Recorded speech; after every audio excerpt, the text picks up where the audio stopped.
छोटे बच्चे होते हैं ना, देखो वो हमेशा गलती करते हैं लेकिन उस गलती से सीखते हैं। छोटे बच्चे ने अगर गलती से कभी गरम कुकर छू दी ना, तब वो कुकर को देख के ही दौड़ता है, भागता है, कुकर से वो डरता है। कभी गलती से छोटे बच्चे ने गरम चाय को हाथ लगा दी, हाथ उसका जल गया, वो बच्चा आप देखो कब से ही डरेगा, कभी भी गरम चाय की तरफ हाथ नहीं बढ़ाएगा। बच्चे ने कभी गलती से मिर्ची खा ली ना, उसे तीता लगा और रोने लगा, बिलखने लगा, अब वो बच्चा देखना वो मिर्ची देख के भागेगा, कभी भी मिर्ची को छू नहीं सकता। इसलिए देखो छोटे बच्चे का लाइफ होता है कितना लर्निंग से भरा होता है। छोटे बच्चे हम बड़े इंसानों को सिखाते हैं। छोटे बच्चे का माइंड क्रिएटिव होता है, वो मिस्टेक तो करते हैं लेकिन हर मिस्टेक से सीखते जाते हैं, इसलिए उठते जाते हैं और बच्चे का माइंड हमेशा क्रिएटिव दिशा में लगा रहता है। इंसान देखो बड़ा तो हो जाता है, शारीरिक रूप से अपने आप को बहुत महान विद्वान कहता है, लेकिन क्या वो अपनी मिस्टेक से सीखता है? हम ह्यूमन बीइंग अपनी गलती से कितनी बार सीखते हैं। जो इंसान मिस्टेक से सीखता है ना, वही जीवन में ग्रो करता है। नॉर्मली होता क्या है कि हम मिस्टेक के बाद mistake plus plus plus mistake plus करते जाते हैं, एक हेवी निगेटिव कर्मा क्रिएट हो जाता है और वो निगेटिव कर्मा हम इस लाइफ टाइम में भी झेलते हैं और अगले लाइफ टाइम में भी झेलते जाते हैं। अगले लाइफ टाइम में भी हम अपने कार्मिक अकाउंट को लेके जाते हैं। इसलिए जीवन में गलती करो as a human being, it's very very common कि हम गलती करेंगे, लेकिन उस गलती से रुको, सीखो, आगे की तरफ बढ़ो, उस गलती को कभी भी रिपीट मत करो। महाभारत देखो हमें कितनी बड़ी शिक्षा देती है। महाभारत का हर पात्र जो है ना, हमें कहीं ना कहीं शिक्षा देने के लिए ही आया है। श्री कृष्ण ने बहुत अच्छी बात बोली थी भीष्म पितामह को कि आपने एक गलती करके अगर रुक जाते हैं ना, तो आज ये सारा दृश्य क्रिएट नहीं होता।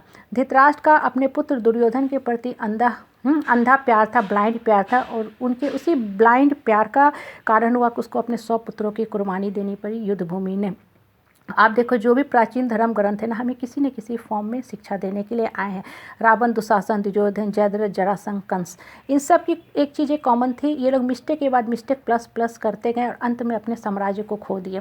रावण को उसकी धर्म पत्नी मंदोदरी ने सिखाया, उसके अपने भाई विभीषण ने सिखाया, अंत में कुंभकर्ण और मेघनाथ ने भी सिखाया कि जो सीता है, ये माँ सीता जो है जगदम्बा का रूप है, इन्हें आप लौटा दीजिए। लेकिन उसने उस मिस्टेक से कभी नहीं सीखा, मिस्टेक के बाद मिस्टेक प्लस करता करता गया, अपनी जीत पे अड़ा रहा, इसलिए पूरा उसके जो वंश था पूरा लंका का सर्वनाश हो गया।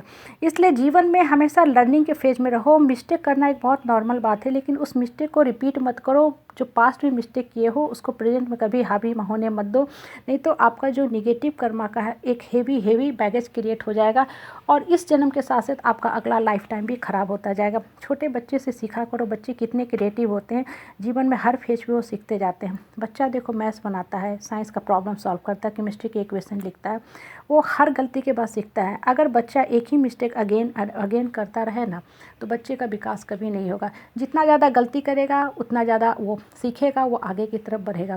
देखो पृथ्वीराज चौहान थे ना, अंतिम सबसे शक्तिशाली हिंदू शासक थे, वो भी गलती किए। उस गलती के बाद अगर वो सीख जाते तो शायद भारतवर्ष का भविष्य भी कुछ अलग होता। लेकिन इंसान की नेचर क्या होती है, हम गलती तो करते जाते हैं लेकिन सीखने की तरफ अपनी प्रवृत्ति को उन्मुक्त नहीं करते हैं, इसलिए हमारा जीवन दुर्भर हो जाता है और लाइफ में एक कस्ट ऑफ साइकिल, निगेटिव साइकिल का जो भंवर होता है वो क्रिएट होता जाता है।